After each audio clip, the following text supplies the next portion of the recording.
शिवाय नमस्तुभ्यं भक्तों। श्री शिव महापुराण छठवीं कैलाश संहिता का दूसरा अध्याय। शीर्षक है पार्वती जी का महादेव जी से प्रणव प्रश्न करना। व्यास जी बोले, हे विप्रो, यह तो आपने बहुत ही उत्तम प्रश्न किया है, जिसमें प्रणव का अर्थ प्रकाशित करने वाला भगवान शिव जी का दुर्लभ ज्ञान निहित है। इस पर मैं आप लोगों से एक प्राचीन इतिहास कहता हूँ, जो उमा महेश संवाद से युक्त है।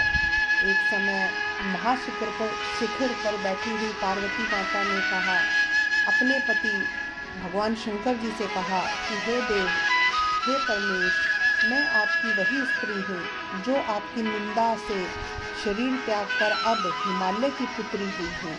अतएव अब आप मंत्र दीक्षा के विधान से मुझे विशुद्ध तत्व की प्राप्ति करा देंगे।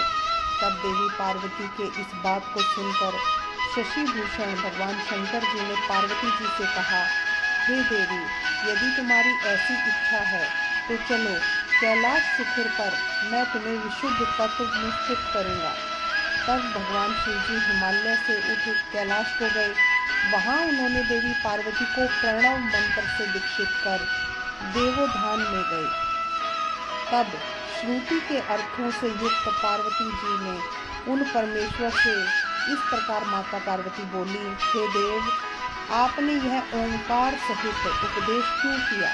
कृपया करके इस प्रणव सहित मुझे प्रणव सहित बतलाइए। प्रणव कैसे प्रकट हुआ, इसकी कितनी मात्रा है, इसमें देवादि की भावना किस प्रकार की जाती है और इसमें कितने प्रकार की क्रिया है तथा इसकी क्या व्यापकता है, इसकी कितनी कलाएं हैं और इसमें पंचात्मकता क्या है, इसके वाचक का संबंध और स्थान किस प्रकार की जाती है और इसका अधिकारी कौन है और इसका उपासक, उपासना का स्थान, उपास्य वस्तु, उपासना का फल, अनुष्ठान विधि, पूजा का स्थान मंडल, उनके ऋषि और व्यास की विधि का क्या क्रम है।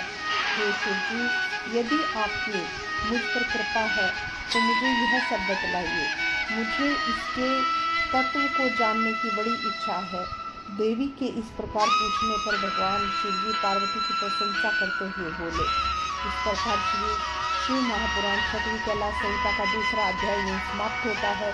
श्री शिवाय नमस्तुभ्यं भक्तों।